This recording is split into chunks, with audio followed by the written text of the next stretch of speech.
If you think Neolithic people spent their days hunting and gathering, think again. These Spanish ancestors were out building impossible structures for their time, like the Menga Dolmen. This magnificent stone structure is located in Antequera, a city often called the heart of Andalusia in southern Spain. Andalusia is where Neolithic heritage meets with ancient Roman and Moorish roots, giving us a unique landscape and architecture. The Menga Dolmen is a 5,700-year-old monument, which means it was built when there was very little engineering technology available. It is one out of 3 megalithic structures located in Antequera. The other famous neighboring megalithic sites are the Dolmen del Romeral and the Dolmen de Vieira. But the Menga Dolmen is one of the most interesting ones since it was the first to be built, dating all the way back to approximately 3,800 BCE. Overall, it's 90 feet long, 20 feet wide, and 11 feet high. For years, researchers studied the building's structure, and this is what they found. Let's get one thing clear. Megaliths are structures made of large stones, and they're found all over the world. Most of them were built in late prehistoric Europe, and in this continent, there are over 35,000 megalithic structures. It derives from the ancient Greek words mega, which means great, and lithos, which means stone. The Menga Dolmen was only unearthed around the 1840s, but as soon as it was discovered, it was recognized as a masterpiece for its originality. Let's understand why. The fact that Menga has existed for nearly 6,000 years proves that its builders knew what they were doing. For starters, the mysterious builders of the Menga Dolmen transported its massive stones from the Cerro de la Cruz quarries about a half a mile away from where the dolmen stands. The thing is, the site has 32 absurdly massive stones. Its largest stone is nearly 5 times heavier than Stonehenge's largest stone. Together, they weigh about 1,140 tons, which is about the same as 2 jumbo transatlantic airplanes filled with luggage and passengers. The largest single stone in Menga, known as Capstone C5, weighs around 150 metric tons, which is about the same as a blue whale. Basically, these ancestral workers carried the largest stone ever moved as part of the megalithic phenomenon in Iberia, and the second largest one in France. In case you're wondering, the first place goes to a humongous monolith, weighing 330 tons. That was used to build the Great Broken Menhir in southern Brittany, France. How did they do it though? The first challenge was to carefully select the rocks that would be used to build the structure. According to experts, the builder chose calcarenites and calcarudites, which are considered soft or moderately soft rocks, probably because they would settle into each other more easily with time. Then they had to move these huge monsters. The most plausible guess is that they built a trackway to carry them, using scaffolds, ropes, and gravity itself. This way, they would minimize friction. To carry them downhill, the workers needed to have precise control of their acceleration and a precise notion of the balance point of each rock. Remember we said they used soft rocks, though. This meant they needed to be extremely careful when maneuvering them with ropes. Scientists' main guess is that they also had to build sledges on which to place the rocks. But moving the rocks wasn't their main accomplishment. You see, they designed a structure that would still be standing after centuries. And this is mainly due to the fact that Menga's builders used sophisticated techniques to protect the structure from erosion. In case you don't know, a dolmen is a type of single-chambered megalithic temple or final resting place. Most of them consist of 2 or more upright monoliths that support a large, flat, horizontal capstone or table. Most dolmens date from the late Neolithic period, and they can be found all over the world, in places such as Turkey, England, Indonesia, Spain, Brazil, and the list goes on. In the Menga Dolmen, Researchers say they took extra care to waterproof the whole thing. The upright stones that make up the walls weren't placed straight up, but were actually tilted inward at around an 84 or 85 degree angle, making the whole chamber narrower at the top than the bottom, giving it a trapezoid shape. These stones also leaned sideways against each other, and this wasn't a random choice. The builders probably used some pretty advanced tools like levels and squares to make sure the angles were super precise. One researcher even said it was like building a giant Tetris puzzle where the builder had very little room to make mistakes, since the rocks were so absurdly heavy to move for adjustments.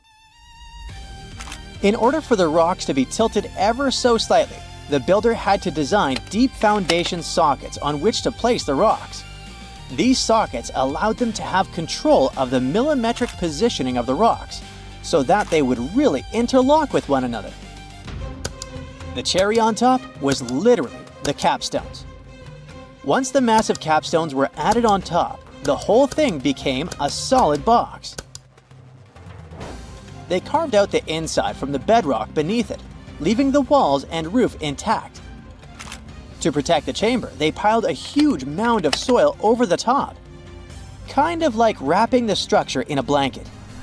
This kept the chamber warm and dry and also added extra stability, almost like a natural straitjacket to hold everything together. Oh, and there's another very important detail.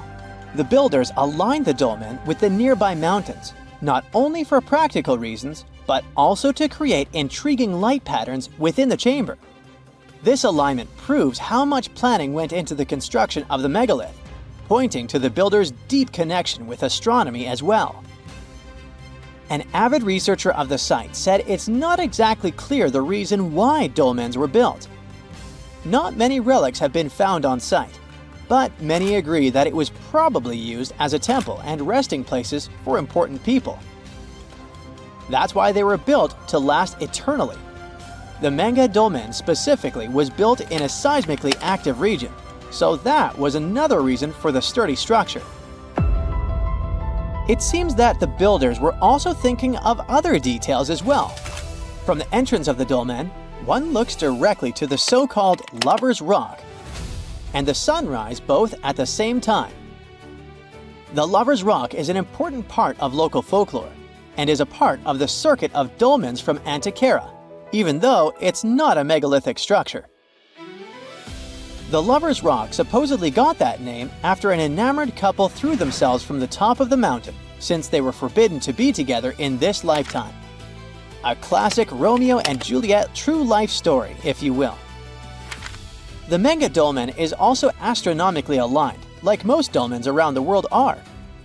During the summer solstice, there is a specific part of the day when the sun enters the dome, illuminates the right side, and leaves the left side completely in the shadows. They had to think of the dolmen's exact precision so that would happen, you know. And speaking of folklore, while some cultures say that these impressive dolmens were built by a little gray people from other planets, Iberian culture has another guess. In local legends, some speak of the so-called enchanted muras, which were fairy-like creatures. These beings were known to be earth elementals, extremely beautiful, seductive, and powerful in their own rights. One of their main gists was building dolmens, where they would hide and practice their own ceremonies.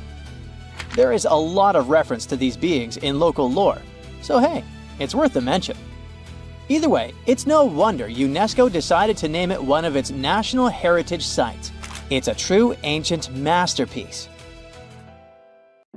In the UK, there are around 115,000 mailboxes, with some of them placed in questionable locations.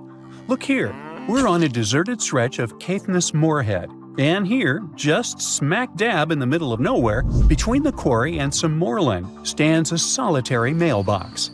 It was local teacher Chris Aitken who stumbled upon this oddity near Worth Hill, close to John O'Groats. Now, John O'Groats is a tiny village 2.5 miles northeast of Canis Bay, in the historic county of Caithness, Scotland. The village itself is popular with tourists, but only houses around 300 people on a regular basis, and they have their own mailboxes there. So why would someone need one on a random hill? When Chris shared a photo online, someone chimed in with a theory. A while back, an entrepreneur was selling tiny parcels of land near Campster, claiming buyers became lairds with their little plots. Could this mailbox be related to that? Now, the box, proudly labeled Laird of John O'Groats, features the name Thorsten Sommer and an address in Germany. There's a PIN number on the front, but when Chris opened it, all he found was a website link. The site has pics of Sommer waving a Scottish flag and talking about his love for Scotland, even calling himself the Old Scotsman. Chris tried reaching out through the website for more info, but hasn't heard back. It might be linked to Sommer's reported purchase of a tiny patch of land. But buying Scottish laird titles is often seen as a fraud, giving no real title at all. The area around Worth Hill has had some recent police action too, after a body was found nearby. Ooh, could that somehow be connected to this mysterious mailbox too? Well, enough of the detective stories. Let's dive into some high-end fashion, shall we? So, you might have come across that funky image popping up all over the internet, claiming there's a pop-up Prada store in the Texas desert. Well, it's kind of true and kind of not. Yes, there's a shop, sort of. It showcased a whole range of Prada gear worth around $80,000. And guess what? Miuccia Prada herself handpicked the items. But still, you couldn't buy a single thing there. No cashiers, no shop assistants. It was like the place was permanently closed. The twist? It's actually an art installation. Made entirely of biodegradable materials, it was designed to gradually blend back into nature, taking a fun jab at our current consumer culture. But why display goods you can't actually buy? Well, it's a metaphor for the elusive charm of luxury. While it was meant to decay in peace, the hype surrounding it led to a surprising amount of foot traffic and even some chaos. After trying to fend off a few would-be thieves, the artist had to admit defeat. Now it's a hotspot for photos, drawing everyone from tourists to celebrities. Right, you can find a brand purse in the desert, but can you, let's say, find a car somewhere in Welsh caves? Well, the answer is yes, and let me tell you, it's not just one car, but many of them. The Cavern of Lost Souls is a well-known abandoned car cave tucked away in Wales. Once upon a time, it was a slate mine in Ceredigion, where workers pulled out tons of slate and transported it using narrow-gauge horse-drawn tramways. But as the mining industry faded away decades ago, the mine fell into a hush. If you dare go inside, which I personally do not recommend, you'll find two large chambers, but one is particularly noteworthy. The main chamber plunges around 65 feet deep and is mostly underwater, with just a small opening above. Since the mine shut down, locals and the council have taken advantage of that opening, tossing in all sorts of unwanted stuff. You'll find everything from fridges and TVs to even whole cars piled up in one corner. What makes the Cavern of Lost Souls special is the single beam of light that breaks through, casting its glow on the twisted heap of wrecked cars and metal. The water, when hit by that light, glows a stunning turquoise green, creating beautiful reflections of the cars and cavern walls on the still surface. Every now and then, a fragment of slate falls, shattering the quiet and sending ripples across the water. There was yet another weird find in Wales. A shiny 10-foot silver monolith recently popped up on Hay Bluff in Powys, Wales, and it's sparking a ton of curiosity.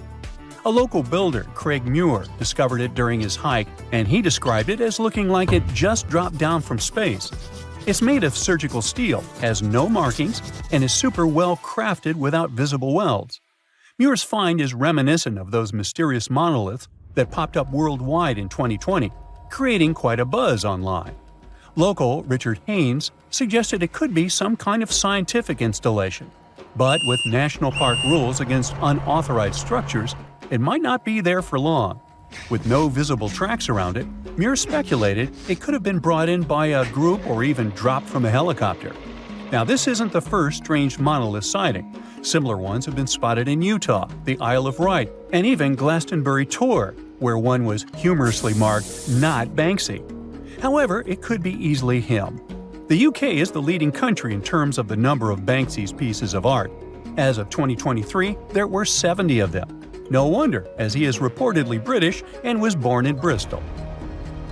The Atacama Desert in northern Chile, the driest non-polar desert on Earth, features a bizarre sight at kilometer mark 1309 on the Pan American Highway, a giant cement hand that towers 36 feet above the sand. Looks creepy, right? Well, worry not. It's not some creepy monster trying to grip you and take you to the netherworld. It's not an ancient relic from a lost civilization either. A professional sculptor created this quirky landmark back in 1992. Despite its remoteness, the hand is frequently targeted by graffiti, so local volunteers must clean it up twice a year. And by the way, it's not the only landmark of this kind. The very same sculptor also created a similar hand in Punta del Este, Uruguay, called Man Emerging to Life, and it represents the idea that a giant might be holding South America in a stone grip. Hey, works for me. Now check out this giant stone sphere hidden in the forest of Bosnia's Visoko Valley. What do you think? Is it an ancient relic or a modern art installation? Share your thoughts in the comments. But to be completely frank with you, which I always am, nobody really knows for sure. Experts think this sphere, which measures around 10 feet across, is just a naturally occurring rock formation called a concretion. These iron-rich balls get their reddish color from the high iron content and form when mineral particles stick together over time. While concretions can take on some pretty wild shapes, the exact process of how they form is still a bit of a mystery. Then there's this archaeologist, often called the Bosnian Indiana Jones, who claims it's actually a man-made artifact from over 1,000 years ago. Spherical concretions aren't unique to Bosnia, though. You can find them all over the world, like these boulders in New Zealand, massive round stones that are over 60 million years old. There are also cannonball concretions in North Dakota. And let's not forget about the man-made stone spheres crafted by the Diques people in Costa Rica, which are perfectly shaped and arranged, definitely a testament to human creativity. So while the Bosnian sphere is super intriguing, it's probably just an ancient concretion and not a remnant of a lost civilization. Bummer. Finally, some things are so well hidden that you have to go deep down into the seafloor to get a glimpse of them. Once a hedonistic hotspot for the Roman elite, Baia was like the Las Vegas of its time, but now its ruins are submerged underwater. This resort city thrived on volcanic hot springs and attracted the likes of Nero and Caesar, who even built vacation villas there. However, in the 8th century, Baia lost a battle and was abandoned by 1500. As the water levels rose, much of the city was lost beneath the bay. Today, you can explore Baia's ancient ruins in one of the few underwater archaeological parks in the world. Hold your breath. Scientists found an entire city of Gaiangola that was hidden beneath the dense jungles of Mexico for 600 years. It covers 360 hectares, had over 1,000 buildings, 2.5 miles of defensive walls, a network of internal roads, and a well-planned urban layout with temples and ball courts, and separate neighborhoods for the elites and commoners. For centuries, people believed there was just an abandoned fortress there, based on stories passed on from generation to generation. Until recently, there was no way to see how truly huge it was without spending years on the ground. But thanks to the new technology, a remote sensing tool called LiDAR, they got a 3D model of the area in just 2 hours from a plane. Gaiangola was built between the years 1350 and 1521. It was a crucially important place for the Zapotec people, a group that had lived in the area since around 700 BCE. In Gaiangola, families lived together in homes with big patios in the middle, surrounded by rooms. When families got bigger, they built more rooms and made their homes larger. The study found that both the leaders and regular people worked together to make the city better. Because Gaiangola was surrounded by mountains, they used this land wisely and built their houses in a way that fit the slopes and let rainwater flow naturally. This helped keep their homes safe and strong. They were built so well that many of these buildings are still standing, even after hundreds of years. There are 2 pyramids in the center of the city. They may have been used as temples where the priests celebrated rites and ceremonies to their deities. The priests brought offerings to the altars. and the people assembled at the two squares that are now sunken. Then, there is also a palace with 64 rooms, some of them with circular columns on several sloped terraces. There are patios with many stairways all connected to each other. The sensing tool also found a round-shaped lookout point on a natural rock, where the Zapotec people could see their foes approaching from a distance. Researchers also noticed two circular structures that could have been used to watch the stars and measure time. They also found some tombs, so there was most definitely a city cemetery. By the end of the 1400s, the Zapotec people controlled a large territory on the Pacific coast and had successfully defended their land from the Aztecs, who were trying to take over more territory. They did the almost impossible and survived a 7-month-long siege at Gyangola.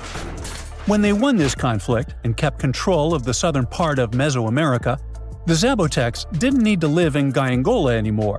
Staying in the mountains had its pros, but they needed fresh water and good farmland to grow food. The small city of Tehuantepec, just 12 miles away, had these conditions, so they moved there just before the Spanish arrived in 1521.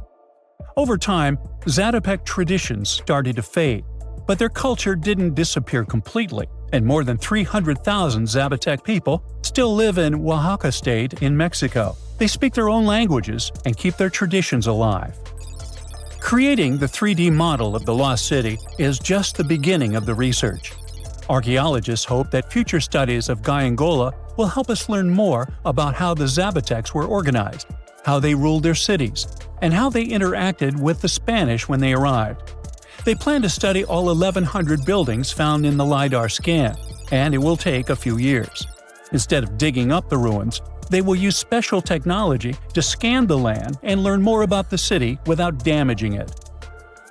This same tech helped scientists find another massive ancient city that lay hidden beneath the thick green canopy of the Amazon forest.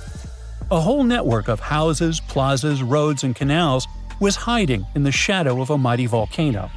For centuries, many scientists assumed that ancient Amazonian people lived in tiny huts, clearing patches of land to survive. But this city, built 2,500 years ago and inhabited for 1,000 years, proves the opposite. Now, scientists think tens of thousands or even hundreds of thousands of people lived in complex urban societies. Scanning the area found 6,000 rectangular platforms, each measuring around 66 by 33 feet, and standing 6 to 9 feet high. These structures were arranged in clusters around central plazas, with straight roads with perfect right angles and paths connecting them. One of the roads was 16 miles long. Building straight roads like this is far harder than just following the landscape. Some of these roads may have had deep spiritual or ceremonial significance. The volcano's rich soil helped the civilization thrive, but it may also have led to its downfall. Researchers also found signs of threats to the cities, such as ditches that blocked entrances to the settlements. Maybe some people living nearby were trying to get in. The next step for the researchers will be studying the adjoining 116 square miles to know more about this large, complex society that could be bigger than the well-known Mayan societies in Mexico and Central America. Meanwhile, in 1963, a man in Turkey discovered an ancient city while renovating his own house.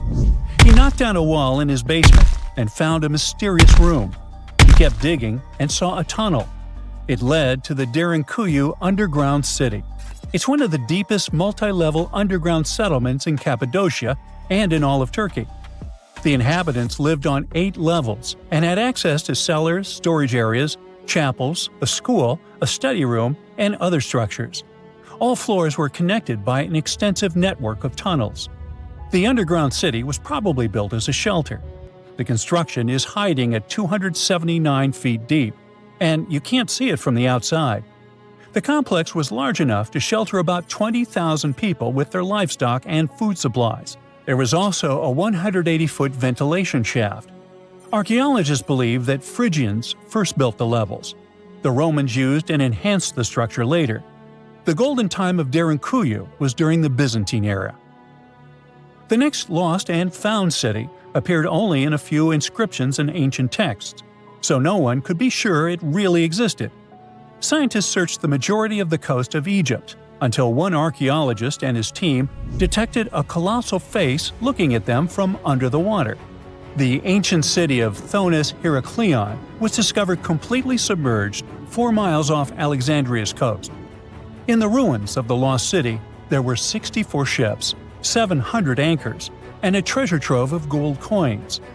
Archaeologists believe the 16-foot-tall statue and the temple remains are the most important findings discovered by the expedition. Back then, the city had ceremonies and celebrations that took place in the Temple of Ammon. The ruins and artifacts were made from granite and diorite, so they were in good condition even after having been in contact with water for centuries. They give people a glimpse into what life was like 2,300 years ago in one of the most important trade ports of the world. The city had a network of canals, sort of like an ancient Egyptian Venice. The canals linked many separate harbors and anchorages. Towers, temples, houses, and other structures were also linked by bridges. Thonis Heraklion was the country's main port for international trade and the collection of taxes. No one really knows how the city ended up submerged, but archaeologists connect it with natural causes. At the end of the 2nd century BCE, most probably after a flood, it got covered with water. Then Alexandria, the city founded by Alexander the Great, became more glorious than Heraklion.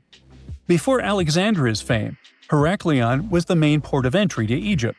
So after the tragedy, many ships heading for Heraklion had to change their route and go to Alexandria. Heraklion lost its glory until its discovery in 2000. Welcome to one of the most mysterious and unexplored places on Earth. But what's so special about that? It's just some icy peaks and the endless snowy expanse of Antarctica. Yeah, that's right, but there's still a planetary scale mystery here. No matter how hard you try, you won't see a hidden mountain range, giant, unexplored land where no human has ever set foot, and it lies under another layer of mountains. It's like a nesting doll, but the size of a continent. These mountains hide Antarctica secrets, and these secrets can tell us something awesome about the ancient history of our planet. This gigantic unexplored territory in Antarctica is called the Gamburtsev Subglacial Mountains. And the layer of ice above keeps this place untouched by nature and people. It's like a land inside another land, and it hides more than just mountains. There are valleys, hills, and plains. The whole area is similar to the European Alps, but unfortunately, we can't enjoy the view. Those mountains were first discovered in 1958 using seismological instruments. More than half a century has passed since then, and this place still remains one of the most poorly studied tectonic objects on Earth. Why? Because it's ice. A lot of ice. Who knows? Maybe there are some unknown ancient artifacts lying there. What if they're hiding a secret city or spaceships? It's unlikely, of course, but it would still be interesting to look there. Think about it. Hundreds or even thousands of miles of land that have remained unchanged for hundreds of millions of years. Even if no new species of animals or remains of an ancient civilization are there, this place still has a history. The history of the formation of continents on our planet. And scientists have already figured out some of this story. The mountains buried in Antarctica were originally like ordinary mountains, but as a result of a planetary scale event, they just… Wait a minute. Have you ever wondered how mountain ranges are formed? We see them in real life, in movies, in photos on the internet. We climb them. But how did they appear? Mountains have not always existed on the planet in this form. They appeared as a result of a large-scale collision of tectonic plates. Two giant solid chunks of ground are moving toward each other, then crash, and boom! Millions of tons of the Earth's crust pile on top of each other, mix, and form ledges and gorges.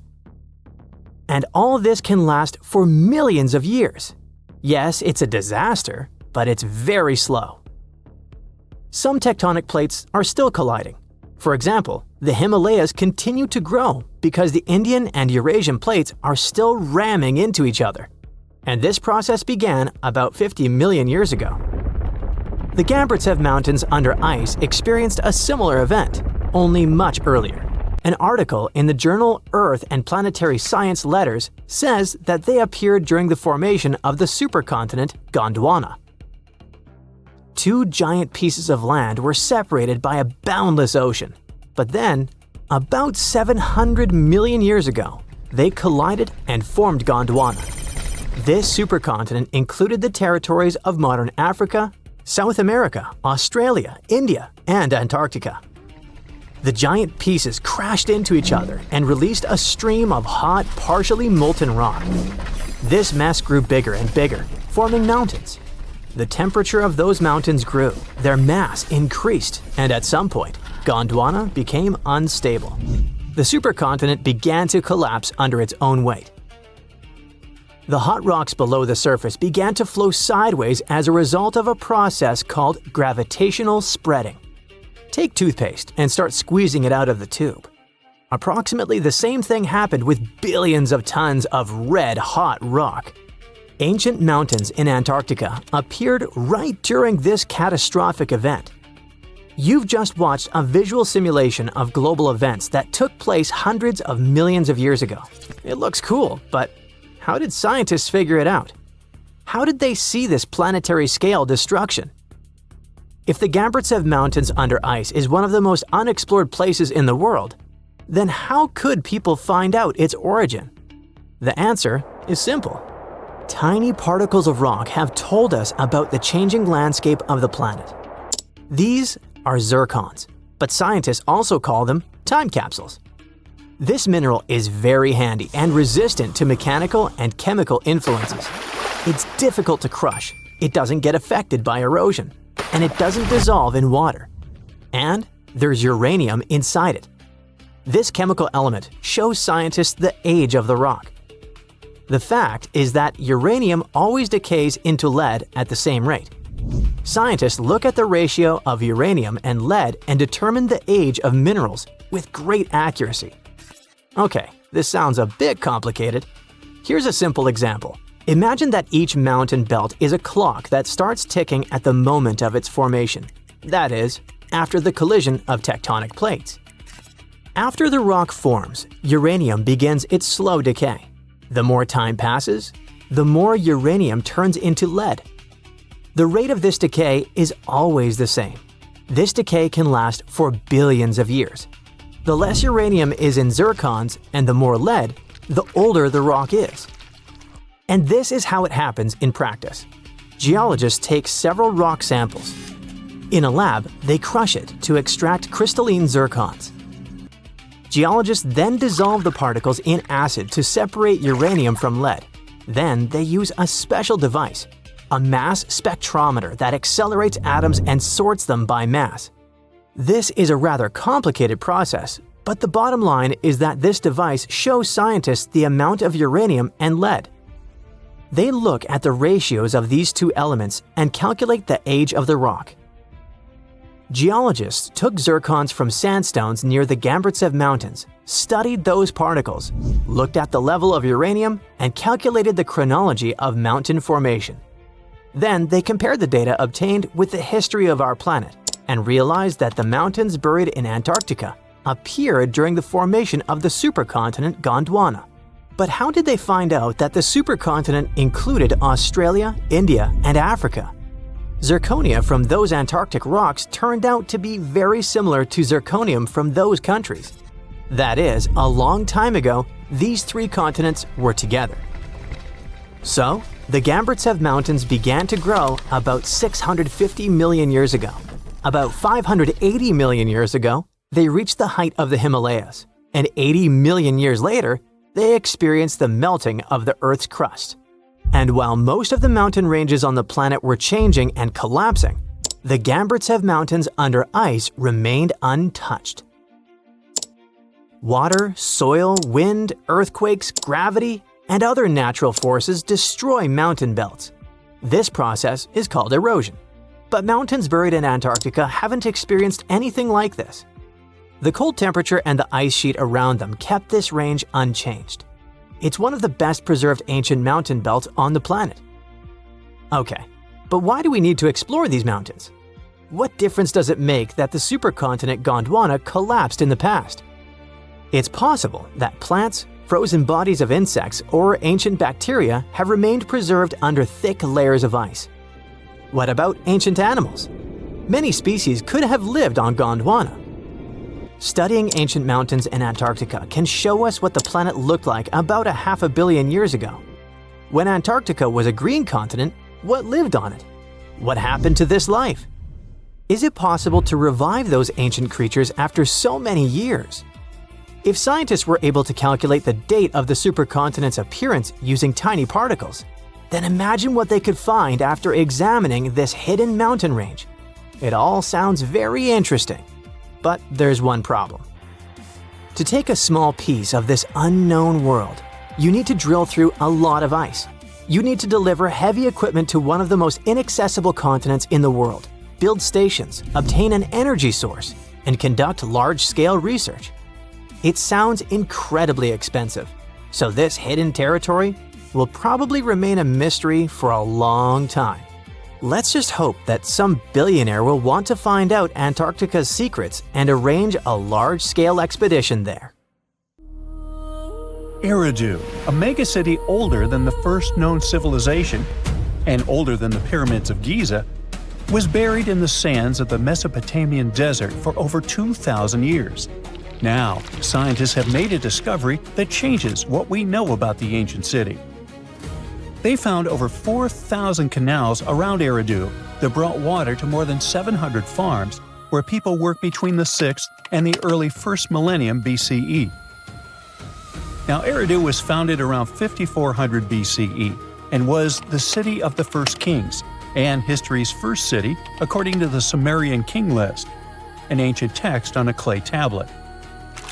Ancient Sumerians believed that deities created this city when they decided to settle on Earth. Eridu plays such a big role in Sumerian myths and legends that, at some point, people used to think it was just a mythical location. The most famous Eridu myth says that the skies got angry because humans were too noisy, so they decided to send a great flood to wipe them out. A new study showed that the Euphrates River served as the source of water for the entire city. The researchers mapped what remains of the ancient landscape and found a well-developed network of artificial irrigation canals.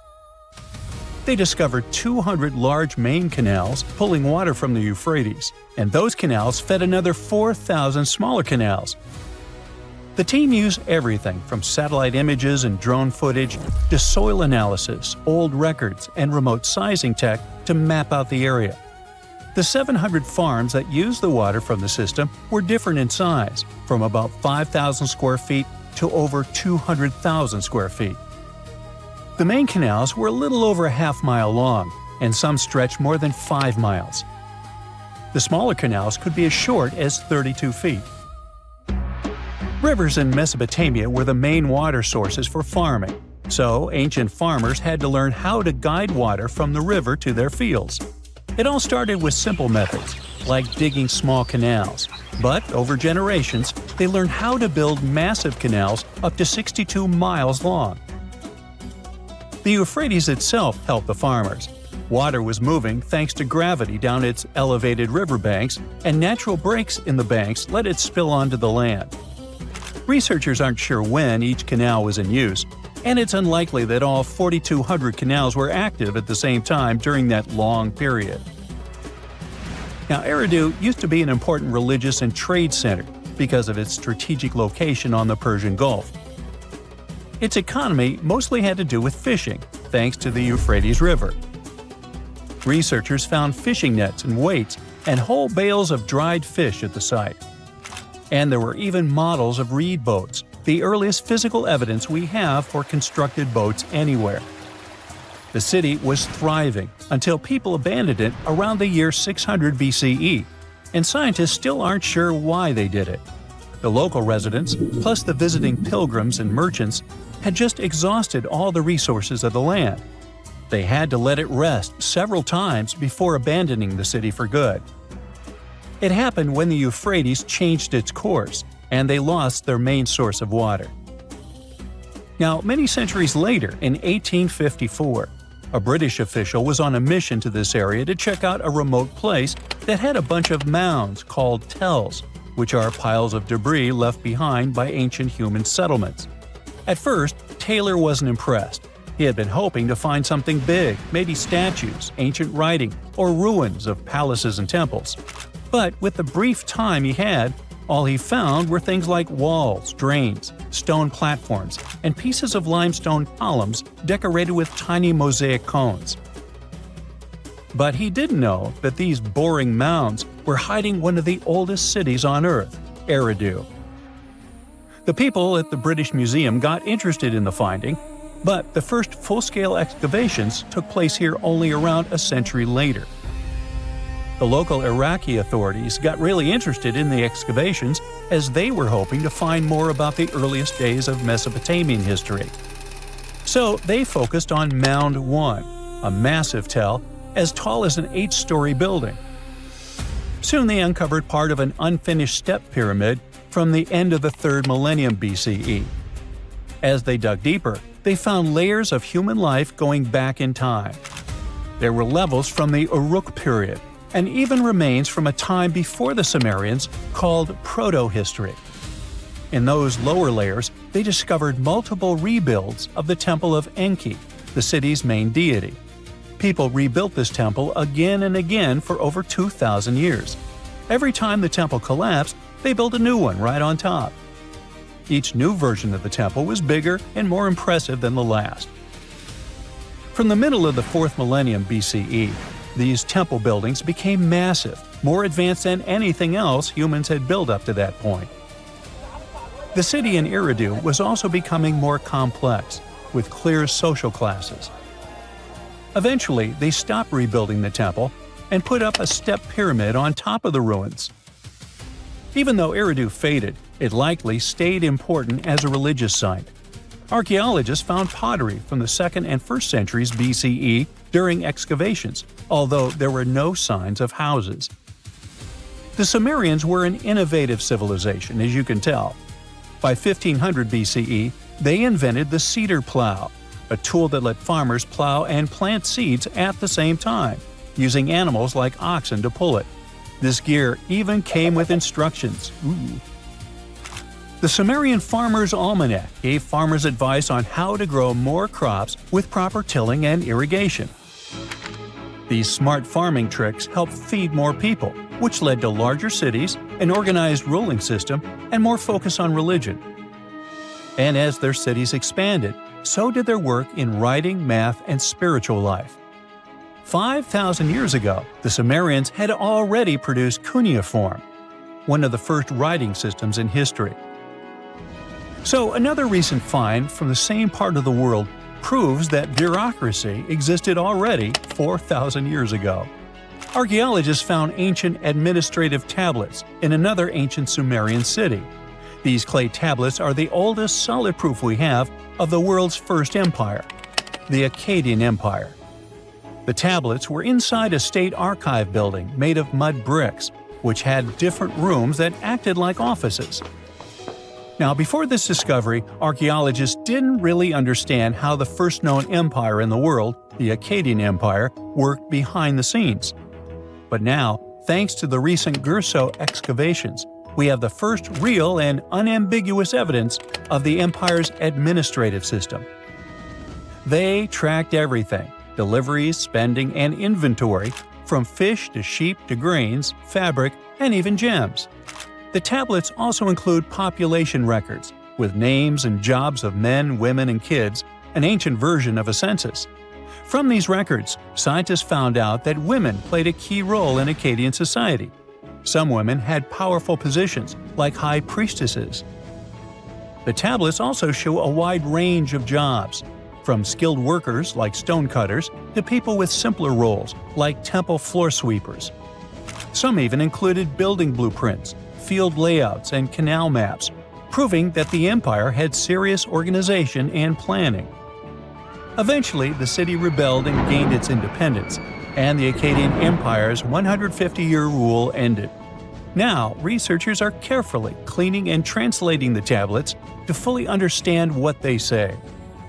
These new finds will replace older incomplete ideas about the empire and give us a way more accurate picture of how Akkadian power and the ruling system actually worked.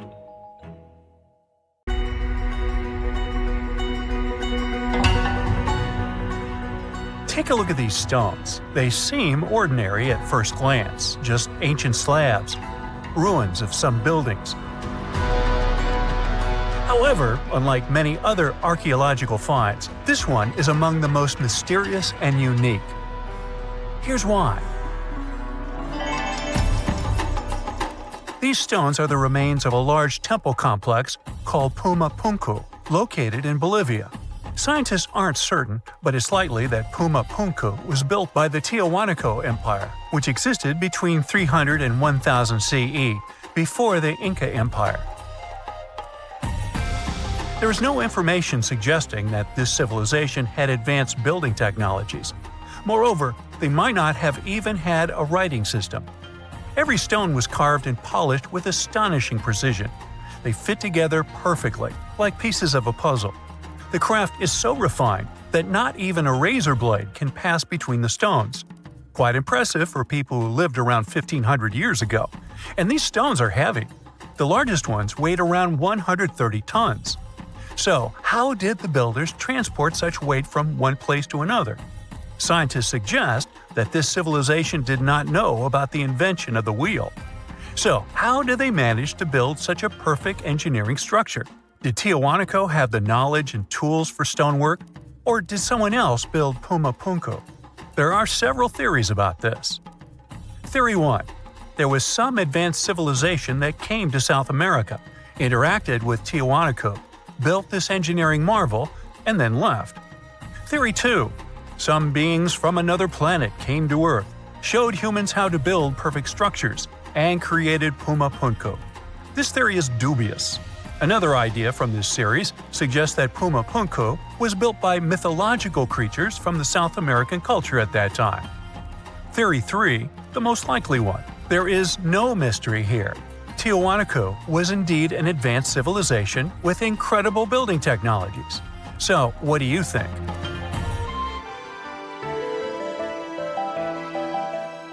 Okay, we've seen some pretty rectangular stones used for building a temple. How about perfectly round stones for studying the starry sky? Or for some other purpose, it doesn't matter. So, welcome to Costa Rica. In the south of this country lies the so-called decaspheres. These are large, heavy, round stones created in the pre-Columbian era, around 600 CE. Now, each stone is made from a unique type of rock formed from cooled magma. In other words, someone waited for a volcanic eruption to end and for all the magma to cool, and then took all this material and carved these spheres from it. But how did they achieve such a perfect shape? Scientists suggest that people used small stones to grind and carve the cooled magma. Some specialists think that the stones were made for navigation. They could have indicated the way to certain places. Another theory claims that the deca squares were used for astronomy. No one knows for sure. We may never get the answer to this question because the people who knew the secret of the stones disappeared after the Spanish expansion.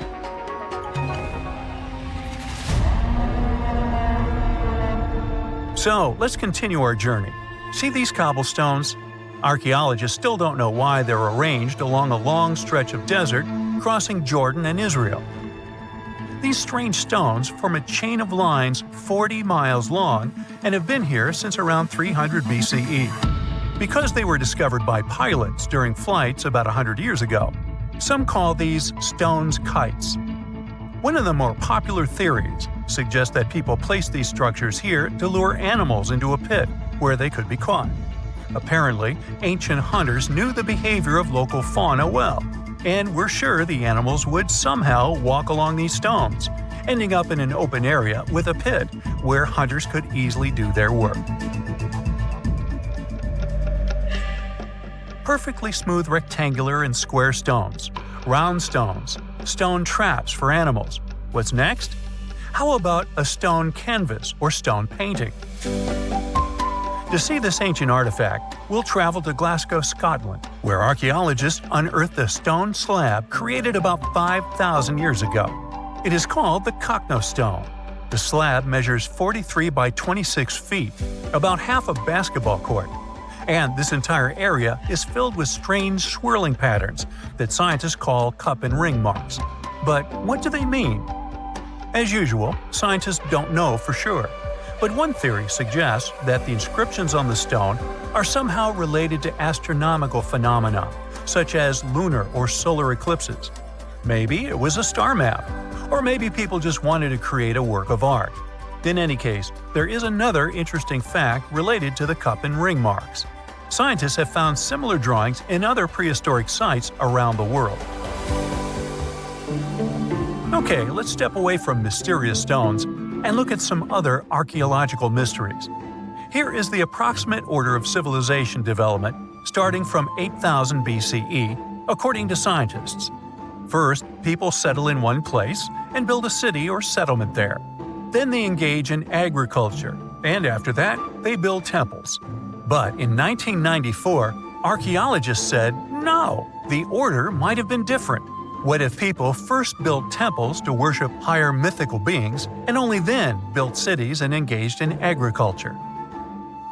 Let's go to Turkey, to the rural area of Göbekli Tepe, where in the mid-1990s, archaeologists discovered several stone pillars with carved animals on them. This ancient structure dates back to around the 10th millennium BCE.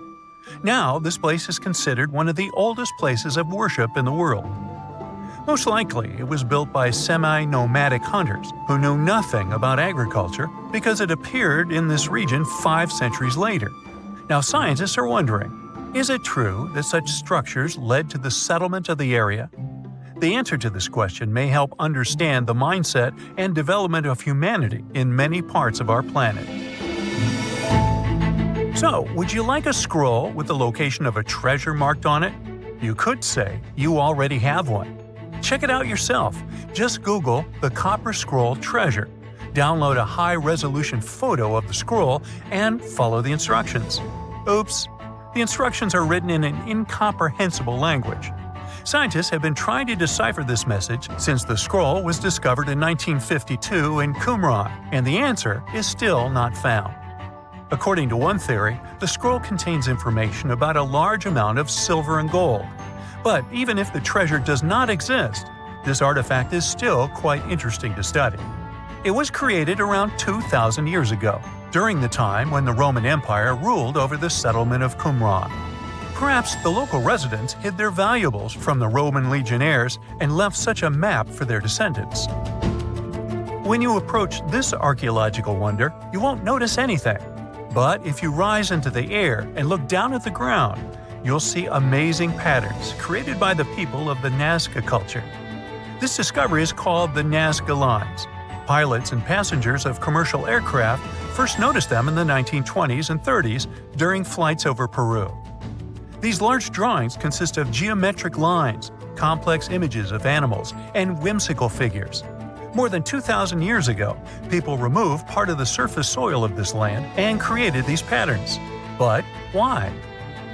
The Nazca Lines continue to captivate researchers and enthusiasts alike.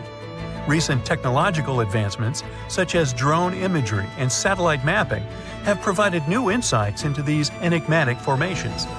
Some researchers are now exploring the possibility that the lines serve multiple purposes, including communication with someone not from our world. And to some extent, this is true. Some scientists believe that the Nazca Lines were a ritual method for communicating with the deities of the Nazca civilization.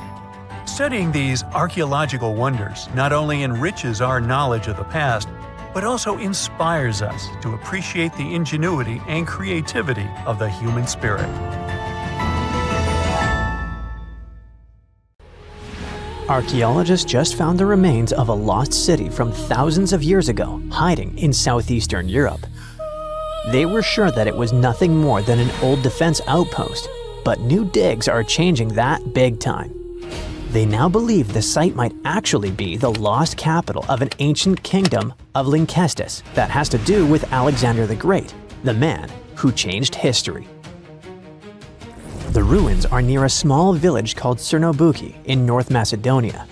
You can find mentions of them from 1966, but nobody really dug into them until about 15 years ago. At first, they found just a few ruins and thought it was a guard post used to spot Romans coming from the west.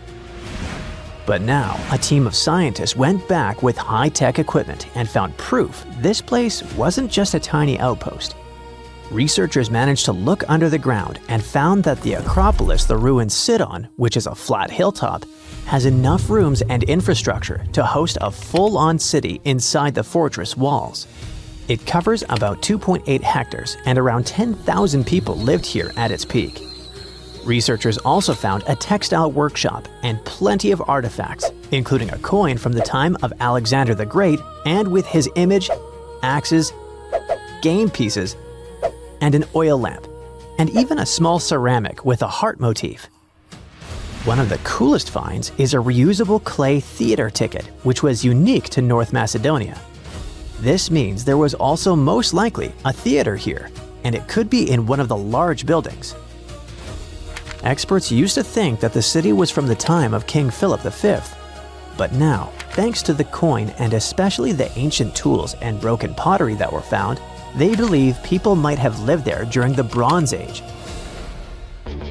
Lynkestis and the rest of Upper Macedonia had some pretty intense weather with freezing, rainy winters, and super hot summers.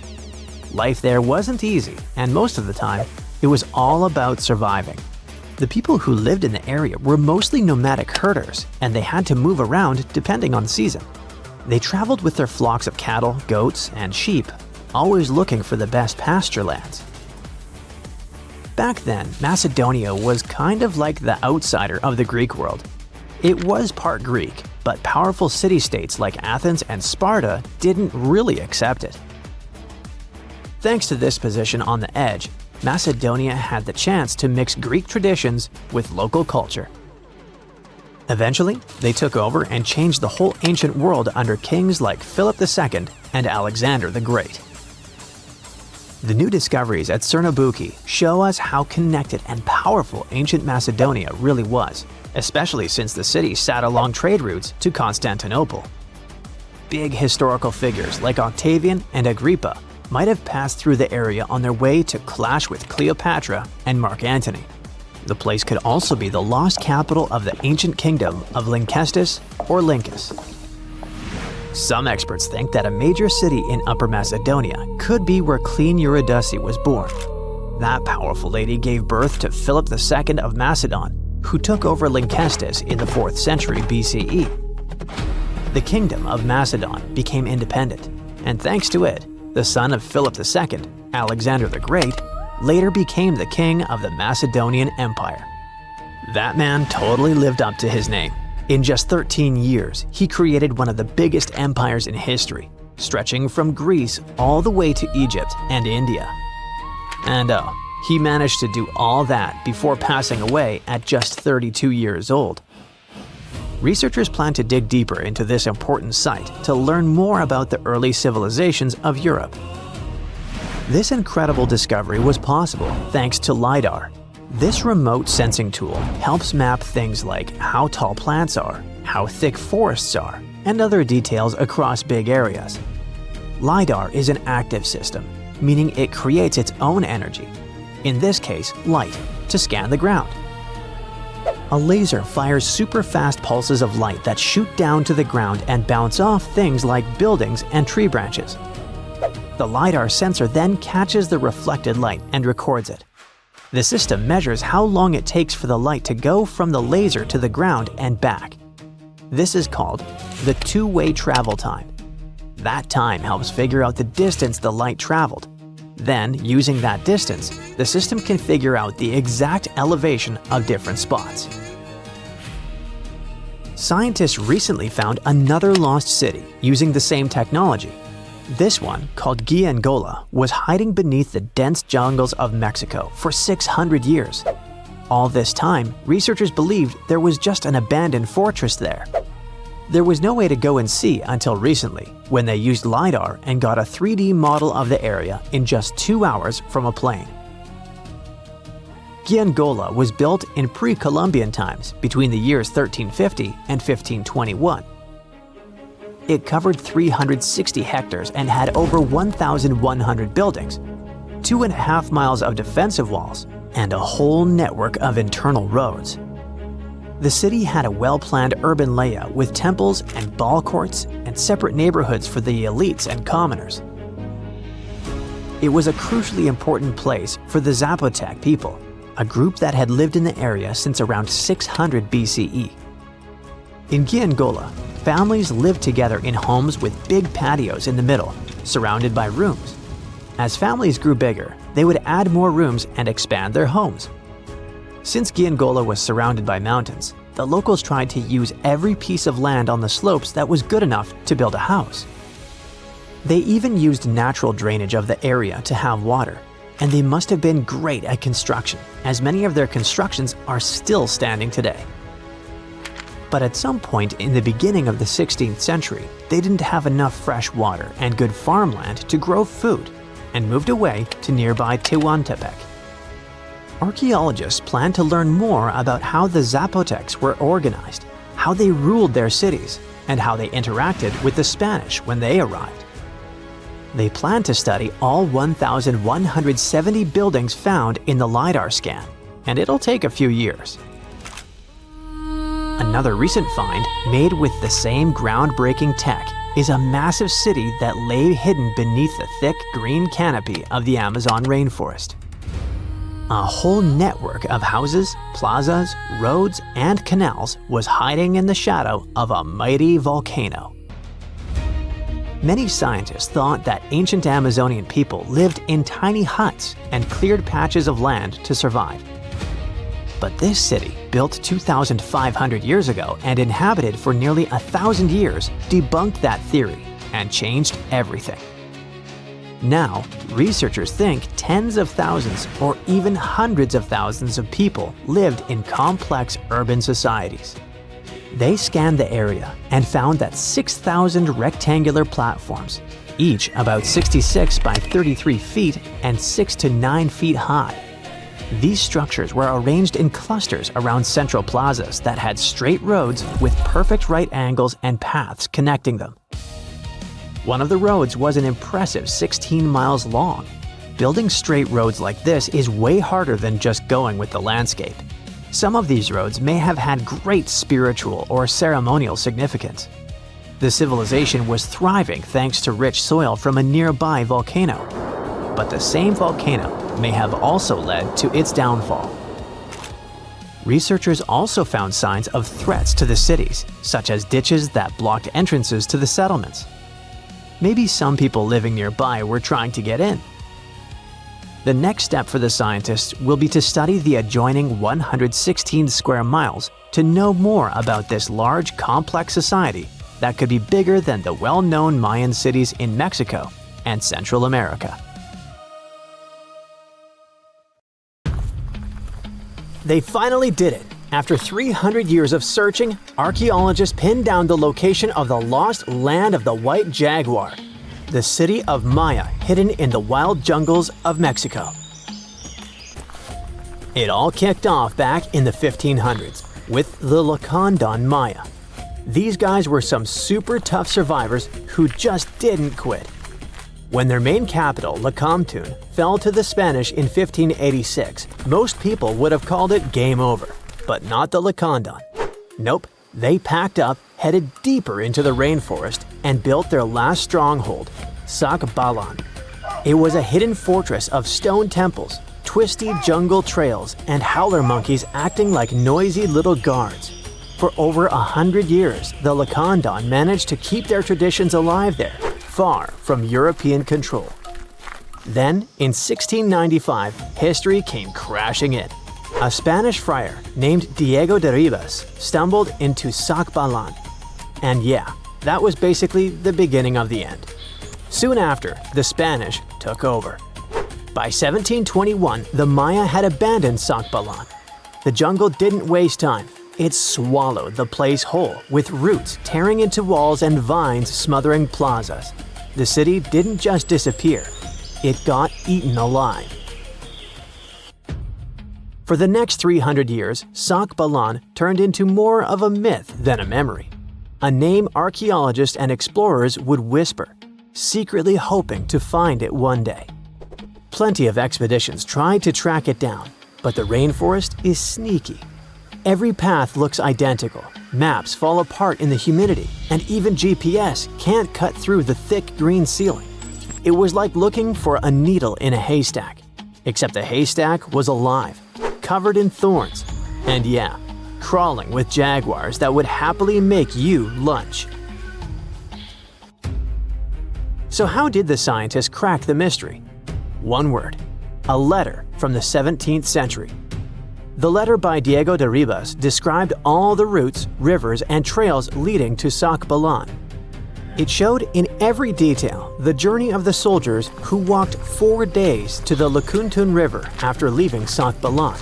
Then they sailed for 2 days and arrived at the church El Encuentro de Cristo, left their canoes, and continued on foot to Lake Petén Itzá in Guatemala.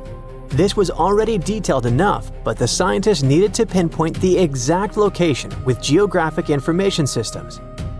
They took into account vegetation layers and how much each person was carrying to map an approximate range where Sacbalan should be. They fed this information to GIS and calculated where the city should be. And bingo, it worked. Archaeologists traveled through the jungle and found stone temples rising like broken teeth from the earth. There were also some tools and ceramics, and a Spanish church right in the middle of the ruins. The discovery isn't just about cool ruins, it rewrites history. For decades, people assumed the Lacandons simply scattered after Lakamtun fell, but Sacbalan proves they regrouped, fought, and preserved their culture for over a century more. It's like discovering the final chapter of a book we thought ended too soon. There's also irony here. The Spanish friar who revealed Sacbalan helped doom it. Yet his letter, centuries later, also helped save its memory. Today, the ruins sit inside a biosphere reserve, protected by the same jungle that once hid them. Tourists can't just waltz in. It's raw, tangled, alive. The city breathes again, but on its own terms. Scientists just uncovered another lost city, buried under the thick jungles of Mexico. It had been hiding there for 600 years. The place is called Gengola, and it's massive, about 360 hectares with more than 1,100 buildings, 2.5 miles of defensive walls, its own network of roads, and a super organized city plan. Because it was so deep in the jungle, you'd never realize how huge it really was unless you spent years hiking through it. But modern tech swooped in to save the day, using LiDAR, a kind of laser scanning tool. Researchers flew over the site, and in just 2 hours, they had a full 3D map of the entire city. Gengola was built sometime between 1350 and 1521, back in pre-Columbian times, and it used to be buzzing with life. It was a major hub for the Zapotec people, who had been around in the region since about 600 BCE. Families there lived in homes with big central patios surrounded by rooms, and as they got new members, they just add more rooms and stretch their houses out. They even used the mountains around them as natural walls and channeled mountain water for drainage. A lot of their buildings are still standing, which is wild considering how much time has passed. By the late 1400s, the Zapotec were real powerhouses along the Pacific coast. They even fought off the Aztecs, who were constantly trying to expand. At Gengola, they survived a brutal 7-month siege. But even though hiding in the mountains kept them safe, it wasn't perfect. They didn't have enough fresh water or farmland to feed everyone. Just 12 miles away, the smaller city of Tehuantepec had what they needed. So the Zapotec moved there right before the Spanish arrived in 1521. What the scientists have seen so far is just scratching the surface. That LiDAR scan revealed more than 1,000 buildings, and archaeologists are planning years of research to figure it all out. Instead of digging everything up and risking damage, they'll use advanced scanning tech to keep studying the city safely.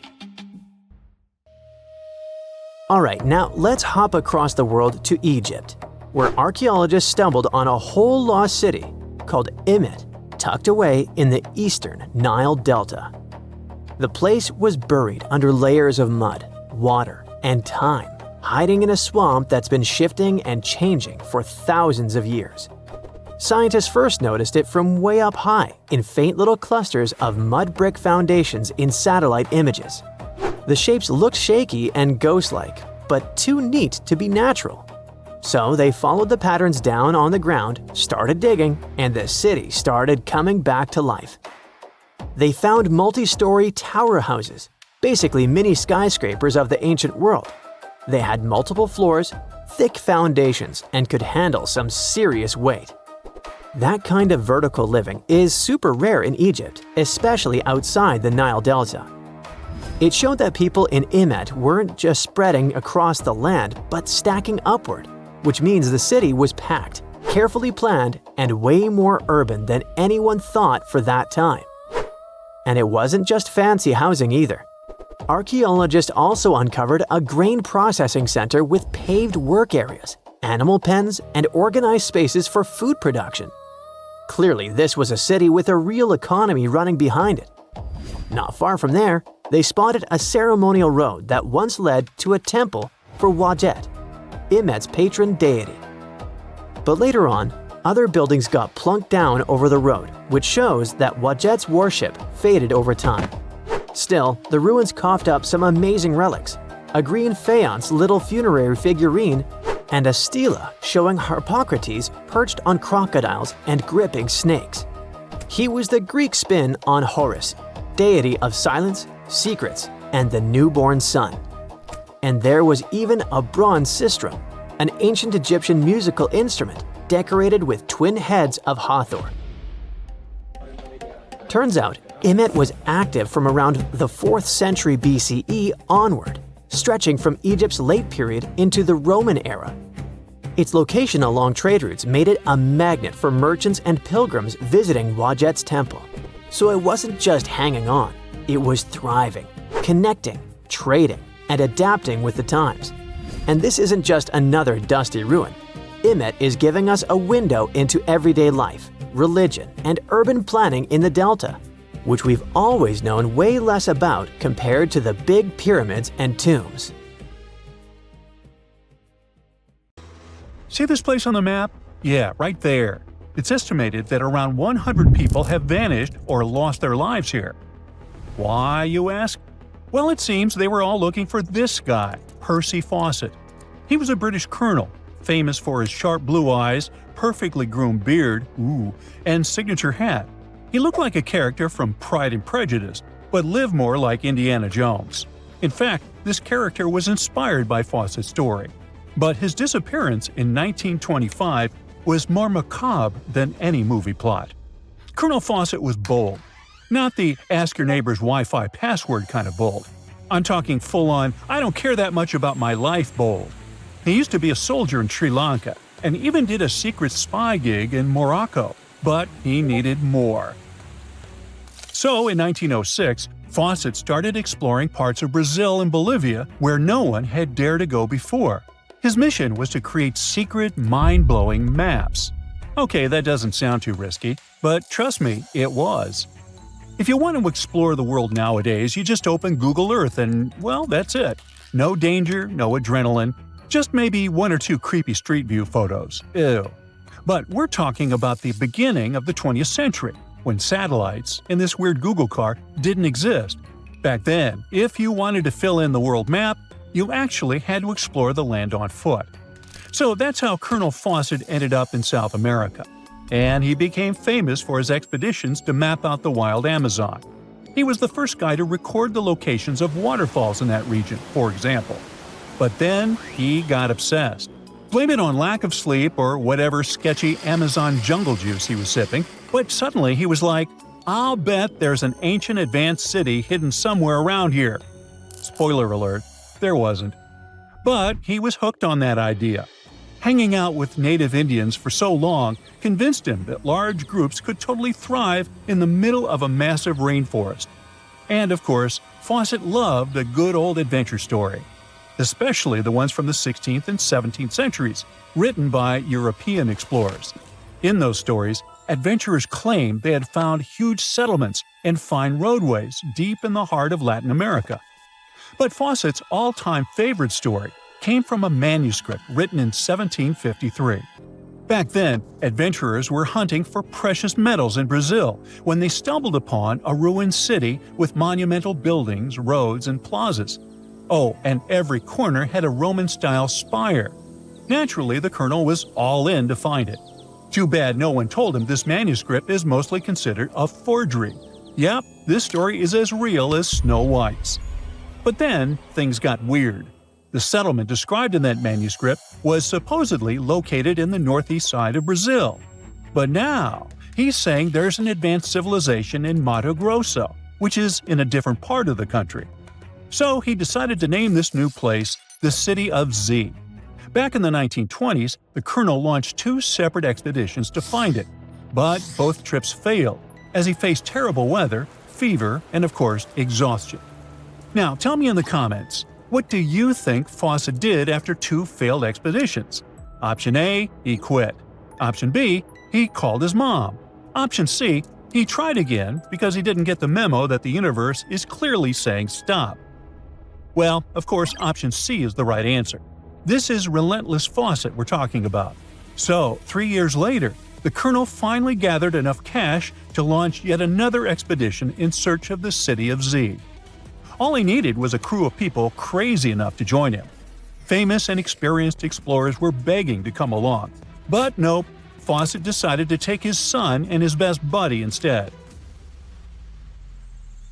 In January 1925, this brave trio set off on their journey. They packed mosquito nets, canned food, and made a promise, "We shall return."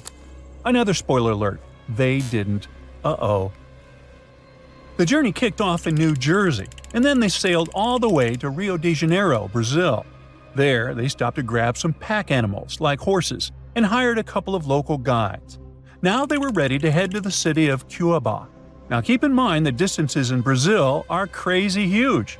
So this little journey was like traveling from Miami to Chicago on foot. 3 months later, they finally ventured into the jungle for the first time. And that's when the fun really began. The crew faced piranha-infested rivers, an endless maze of thick trees, and the worst part, bugs. The constant annoying zzz of a gazillion mosquitoes wouldn't let them sleep, and Faucet's best friend's foot got huge from tick bites. But the colonel didn't have time to babysit his friend's princess foot. Oh no, he was too obsessed to take a break. In fact, at some point, he was so far ahead of his companions that he had to camp alone for a night. On May 29th, Faucet finally came to his senses. There was no City of Z. But did he let that stop him? Not really. He unpacked their gear and sent the local guides back to Cuiabá. But before saying a final goodbye, he asked them to deliver a letter to his wife, saying something like, "Don't worry, hon, our son is well and getting stronger every day." Sure he was. Anyway, after this dramatic farewell, the trio set off into the bush alone. The darkness swallowed the thick forest, and then they were never seen again. Okay, that was intense, so let's fast forward. 2 years later, the newspapers were still speculating whether the trio could still be alive, and Faucet became a legend, like Bigfoot, but less hairy. One guy said that the colonel had become one of the locals and was living his happily ever after in the jungle. Another guy said he was held prisoner by the Indians, but no one could confirm any of these sightings. It wasn't until 1928 that the British authorities finally thought better late than never and decided to look for Faucet and his crew. By that time, they were sure their expedition had perished, but they still needed proof. And after days and days of surviving the jungle's worst nightmares, they found, well, nothing. But in a weird way, this mystery inspired more explorers to look for them. It's estimated that about 100 people have passed away in this process, and a few have followed in the explorers' footsteps by disappearing without a trace. So, what really happened to the expedition? Researchers have pointed their fingers at everything under the sun: parasitic infections, starvation, drowning, jaguar attacks, you name it. Some even say Faucet dove headfirst into mysticism and started an occult community in the jungle. The Brazilian anthropologist Orlando Vilas-Boas was probably the one who got the closest to solving this case. Back in the 1950s, he was working with the Kalapalo Indians when they suddenly admitted to, getting rid of Faucet. They even had bones to prove it. But it turns out a forensic analysis showed that the remains didn't belong to the colonel. So we're back to square one, and nobody knows, to this day, whatever the heck happened to them. Faucet's quest, as we know it today, is based on some pretty questionable sources. But there is a possibility that he wasn't living in Delulu land after all. Recent discoveries suggest that his idea of a sophisticated jungle city wasn't just pure fantasy. In 2024, a massive ancient city was found in the Amazon, hidden beneath dense vegetation. Evidence suggests it was built around 2,500 years ago, and it was surprisingly advanced, featuring houses and plazas, all connected by an incredible network of roads and canals. But this city was in a forest in Ecuador, not Brazil. So who knows? Maybe the legendary city of Z is still out there. Ooh. On April 15, 2019, an unexpected fire almost destroyed one of the most famous buildings in the world, the Notre Dame Cathedral in Paris. Most famous buildings in the world. Fire that nearly destroyed it. The blaze that has been ravaging the cathedral. It spread quickly, burning through the tall spire and most of the roof. The fire began in the evening and was raging until the next morning. The flames destroyed much of the roof, but firefighters managed to save the main part of the cathedral and priceless pieces of art that were inside. But it was a narrow escape. Who could have known that it was a blessing in disguise, sort of? After the fire, a team of about 50 archaeologists started working at the ruins. They found some artifacts dating back over 2,000 years. One of the most interesting finds was 2 lead coffins, or sarcophagi. Scientists who studied it had to wear special clothes to protect them from lead when they were opening the finds. They found the bones of 2 wealthy men inside, but despite their riches, it looked like they had had tough lives. One of the men was easy to identify because there was an epitaph on the coffin. Only wealthy people could afford lead coffins in the 18th century, because they helped to keep the body in good condition. But the coffin was broken, and there were only some bones, some hair, and bits of clothing left inside. The scientists could tell from the bones that the man didn't move around much and had a health condition called gout. It affects joints, especially the knees, so he was sure to have a hard time walking. Money couldn't help him get rid of that, but he used it wisely though. Antoine helped to pay for the cathedral's choir and ordered some paintings that are now in the Louvre Museum. The person in the second sarcophagus remained a mystery for a long time, but scientists say they might know who he was. When they first looked at the bones, they found that they belonged to a man who was between 25 and 40 years old. They also saw that he probably rode horses from an early age. This man's bones showed signs that he had long-lasting health problems, and most of his teeth were missing before he died. His skull was shaped differently, possibly because he wore a special headband as a kid. The researchers think that this man might be the French poet Joachim du Bellay, who lived between 1522 and 1560. He was a skilled horse rider and had lung problems. It's strange that, although he wasn't a church leader, he was buried in a cathedral and not in a side chapel near his uncle like his family wanted. Scientists think that either he was buried in a temporary spot that later became permanent, or his coffin was moved after all his works had been published. Only a DNA test could establish if it was really Joachim du Bellay, so the mystery lives on for now. The fire did help to solve another Notre Dame mystery: how the thin walls support the vaulted ceiling at such a great height.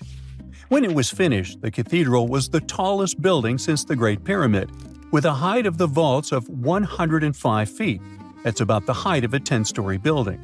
The fire of 2019 revealed a secret hiding inside the walls: thousands of iron staples. Each of them is about 8 to 20 inches long. like the length of a ruler or a little longer, and they weigh 3 to 9 pounds.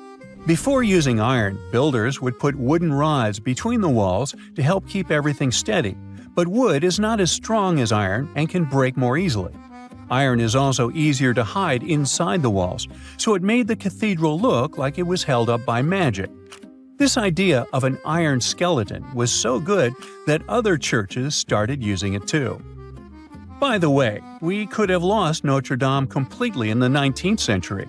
The Parisians were tired of the Gothic style and signed a petition for Notre Dame's demolition. And that's when famous writer Victor Hugo, who loved architecture, saved the cathedral with The Hunchback of Notre Dame. The novel became a hit, and people learned to appreciate the beautiful medieval construction all over again, and it was refurbished. A team of craftspeople fixed the existing features and added new elements, including a spire weighing 750 tons, copper statues, and the 56 chimera. The gargoyles that became the symbols of Notre Dame weren't there from the start either. It took almost 200 years to finish the cathedral, and during that time Gothic style came into fashion. So, by the time it was finished, Notre Dame had dozens of those mythical creatures made of limestone. They had a very practical function: to channel water away from the walls and foundations and save the building from erosion. In 1926, a book called The Mystery of the Cathedrals was published in Paris. It said that the secrets of alchemy were hidden right on the walls of Notre Dame. Yes, that ancient form of magic that was mentioned in Harry Potter. Alchemy isn't a real science, but art experts now mostly agree that Notre Dame is an alchemical text in stone. On the roof of one of Notre Dame's towers, called the North Tower, there is a picture carved in stone, not of any saint, but of an alchemist. He's wearing a special Phrygian hat. It shows that the person is part of Hermeticism, a group that studied secret knowledge. At the main entrance of the cathedral, there's a big door called the Portal of the Last Judgment. The author of the book said that this door has clues about the Philosopher's Stone, which alchemists believe could turn regular metals into gold and give people eternal life. On the central part of this door, there is a carving of a woman holding a ladder with 9 steps. This is called the Ladder of the Philosopher. It's meant to show the 9 steps or stages that an alchemist must go through to complete their work. All around the cathedral, there are more stone bas-reliefs. One of them shows a man holding a shield with a symbol called a caduceus. It's a symbol of the deity Hermes, and it also represents Mercury, a crucial element in alchemy. In the story of Hermes, this staff had the power to bring people back to life. There are also 12 scriptures of the apostles decorating the arches on the sides of the door. One of these apostles is pointing up at an angel, and the angel is pointing toward the left bank of the Seine River. Some people think that this might be a clue about where the Philosopher's Stone is hidden. An eagle carved on the same portal is also pointing in the same direction as the angel. The eagle also represents the power to change regular metal into gold. The main doors of Notre Dame are covered in iron designs that look complicated to make even now. So they seemed almost impossible in the Middle Ages, when there were no fancy machines we have now. According to a legend, the ironwork was made by a young metalworker named Biscornet. It took him months of demanding work, but finally, the iron designs were finished and put onto the doors of the cathedral. When the people saw it, they could hardly believe that a human could create something so beautiful. They said he must have made a deal with evil forces, and the swirling designs looked like the number 666.